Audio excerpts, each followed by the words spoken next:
Red Bull closed 0.166 seconds to the front. That number sounds small, but it might be the most dangerous thing that's happened in this championship all season. But is this a genuine comeback? Or is Red Bull about to paper over the cracks again? Yeah, on paper, Kimi Antonelli grabbed pole, no debate there. But look a little closer and it gets way more interesting. Verstappen was only 0.166 seconds behind, and that came after a rough stretch where Red Bull looked lost and nowhere near their usual level. What really stands out is that Max didn't just pop up out of nowhere at the end. The warning signs were already there in Q2 when he dropped the fastest lap and carried that same energy straight into Q3. That's not luck, that's momentum building up. And Verstappen himself backed it up, saying, "We've almost halved the gap to the front runners with these upgrades. The car felt much better in qualifying." That's a huge statement, not something you just brush off. That kind of progress shows Red Bull might finally be fixing what was holding them back. Sure, Mercedes is still sitting pretty at the top, and Antonelli locking in 3 poles in a row is no joke. But it's not all smooth over there. George Russell even admitted, "Tyre management is still an issue for us here." That's a crack in the armor, no matter how you spin it. And now throw in the weather. Rain could flip everything upside down. With those new rain hazard rules in play, strategy could get messy real quick. And in chaotic conditions like that, Verstappen usually thrives. He's been there, done that, and knows how to handle it. So now the big question hits. Was this just a tight qualifying session, or are we watching the start of a real comeback from Verstappen and Red Bull? Because if this trend keeps building, Mercedes might have a serious fight on their hands sooner than they expect. To really get why this matters, you've got to look past the headline and break down how this whole performance came together. Verstappen's Q3 lap didn't just show up out of nowhere, it was built step by step across the entire session. In Q1, he was already looking sharp, setting a strong time on used tyres without even pushing the car to its absolute limit yet. That's control, not luck. Then Q2 is where things started getting serious. He went fastest, and no, that wasn't random. The track conditions were shifting, wind picking up, grip changing, and Max still managed to squeeze out more time than anyone else. That lap matters because it proved he didn't need everything to line up perfectly just to be quick. He had pace in hand, ready to use. By the time Q3 hit, the pressure was on, and Verstappen delivered again. He found even more lap time on his final run, something only a few drivers managed to do. That kind of progression, starting strong, hitting peak pace, then refining it right at the end, is exactly what you see when a driver and car are finally clicking again. And that's the key point here, because earlier this season, things were not looking this clean at all. Verstappen had been very open about his struggles with the RB22, especially when it came to balance and that shaky rear end. Even during the sprint race in Miami, those problems were still hanging around. He explained it clearly, saying the rear bounces a lot, especially in slower corners, which makes the tyres lose contact with the track. That's not just a small issue. That's the kind of problem that kills lap time and messes with a driver's confidence. And when confidence drops, you can't push the car the way you need to. And that's when performance really starts to suffer. What Miami is showing right now is clear. Red Bull has made a real move forward. They haven't completely erased their problems, but they've cut them down enough for Verstappen to actually push the car closer to its limit again. That's a big shift. After qualifying, he even said he feels more in control now and can push harder, which says everything about where the car is at. And that right there is the key. Control comes before speed, every time. If a driver doesn't trust the car, the pace just isn't there. But now that trust is starting to come back, and you can see it in how Verstappen is driving again. The upgrades weren't small either. They went all in. Red Bull reworked major aerodynamic parts, from the front wing to the floor, and even the rear wing systems to boost both downforce and stability. On top of that, they cleaned up airflow around the front wheels and side pods to make everything more efficient. This wasn't a minor tweak, this was a full-on effort to fix the balance issues that had been holding them back. And it's no coincidence that the exact problems Verstappen kept pointing out are the ones they targeted. The car's unpredictability was the main issue, and now it's looking way more stable. Even within just one weekend, the difference is obvious. That's why many are calling this Red Bull's strongest showing of the 2026 season so far, and it's hard to argue with that. Not because they grabbed pole, but because they got incredibly close in a situation where, not long ago, they would have been way off the pace. At the same time, Mercedes is still the team to beat under these new rules. Antonelli's pole lap was smooth, controlled, and exactly what it needed to be to stay on top. But now, the gap behind him is starting to look a lot more dangerous. Antonelli locked in his lap early in Q3, and that was enough. Even when he pushed again on his final run, he didn't need to find more time. That kind of situation shows real confidence, not just in the lap, but in the car underneath him. He kept it simple too, saying, "The car felt good in qualifying and I managed to put a clean lap together. No drama, no excuses, just clean execution." But once you look past that calm surface, the full Mercedes picture isn't as perfect as it seems. Antonelli has been hitting his marks with 3 poles in a row, no question. But on the other side of the garage, things aren't lining up the same way. Russell ending up P5 tells you everything. This wasn't a smooth session for him, and it exposed some cracks. He didn't hide it either, saying, "Tyre management is still an issue for us here." And that's a serious problem, especially at a track like Miami, where heat and tyre wear can flip the whole race upside down. If Mercedes can't keep those tyres under control, then all that qualifying pace might not mean much once the race gets going. That's where Verstappen being in P2 becomes a huge factor. He's not just sitting there, he's in the perfect spot to attack into turn 1 and shake things up immediately. And if he doesn't go for it right away, he's still close enough to play the strategy game however he wants. He can go aggressive with an undercut, diving into the pits early to jump ahead, or stretch things out with an overcut and use cleaner air to his advantage. Either way, being right behind Antonelli gives him options.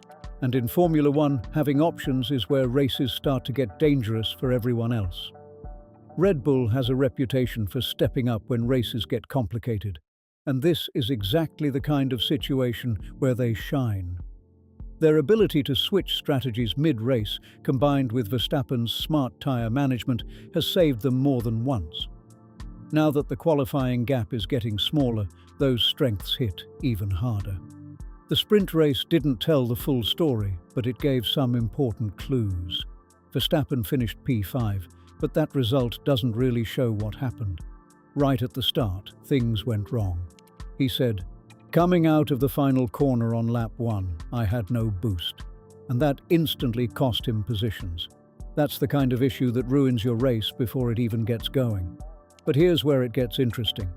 Once that problem was sorted, Verstappen started charging back. He was closing in on the cars ahead and even putting in some of the fastest laps near the end. That kind of recovery shows the car has real pace over a full stint, even if it's not perfect yet. It also backs up the idea that Red Bull's true race speed is stronger than what that P5 finish suggests. And just when you think it's a two-team fight, McLaren steps right into the picture and shakes things up. Their 1-2 finish in the sprint showed serious speed, and Norris didn't hold back, saying, "The car felt so much better, probably better than we were expecting." That's a big statement, and it proves their upgrades are working. But then qualifying hit, and everything got messy. Norris had a boost issue, Piastri ran into a power problem, and suddenly they dropped to P4 and P7. Just like that, a strong weekend started looking unstable. Now the race is shaping up to be layered and unpredictable. Verstappen isn't just chasing Antonelli ahead. He's also got McLaren right behind, potentially with the pace to attack if things open up. Still, starting P2 gives Verstappen a massive edge: track position.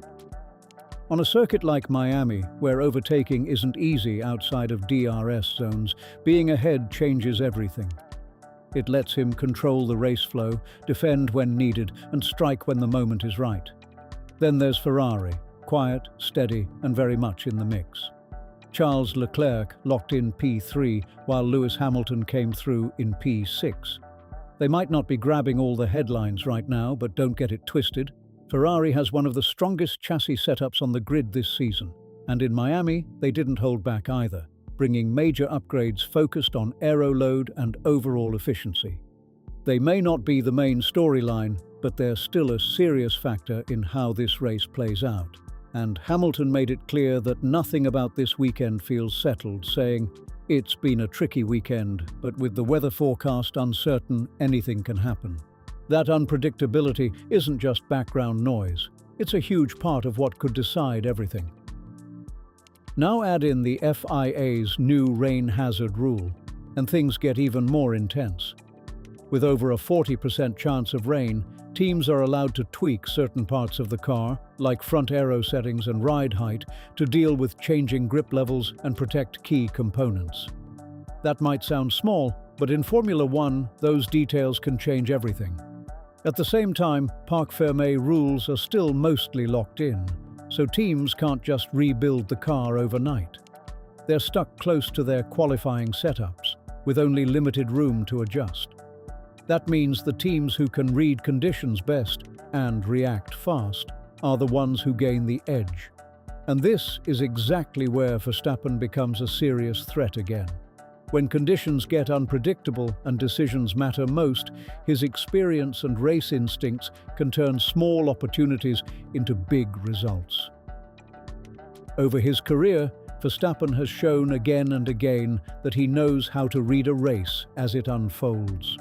Changing track conditions, sudden strategy calls, pressure moments, this is where he usually steps up.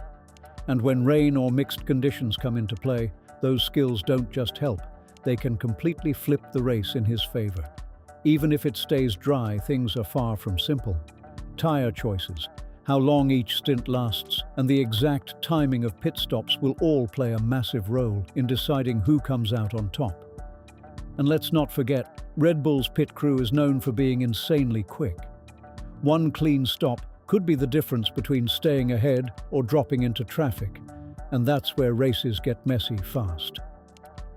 For Mercedes, the real challenge is turning that qualifying speed into full race control, especially if conditions start shifting.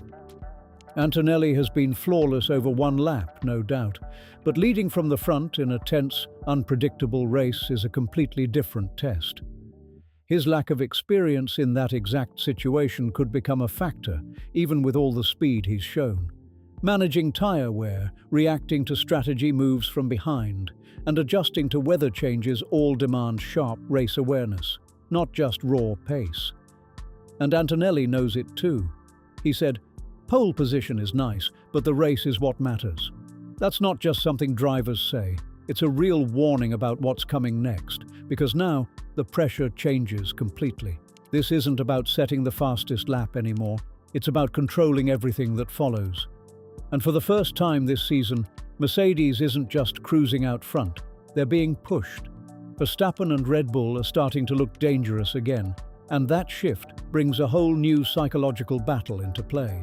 Now it's not just about speed, it's about who handles the pressure when it really starts to build. Now that Verstappen is right within striking distance, both on pace and track position, it changes everything. This isn't panic for Mercedes, but it definitely brings pressure into the picture. Decisions that used to feel simple, when to pit, how hard to defend, whether to react to an undercut, suddenly get way more complicated when the gap is this tight. From Red Bull's side, this is exactly the window they've been waiting for. The car is finally competitive. Verstappen is locked in, and the race conditions are shaping up to reward quick thinking and bold calls. It doesn't guarantee a win, but it creates a real shot at one, and that's all they need. So heading into the race, the conversation has completely shifted. It's no longer about whether Verstappen can fight at the front. That part is already clear after qualifying.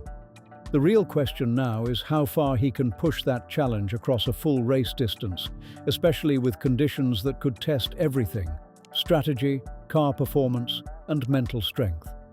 Could this be the moment where Verstappen and Red Bull fully jump back into the championship fight?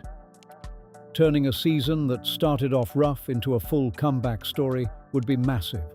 Or does Mercedes still have enough control to shut this down before it gets out of hand?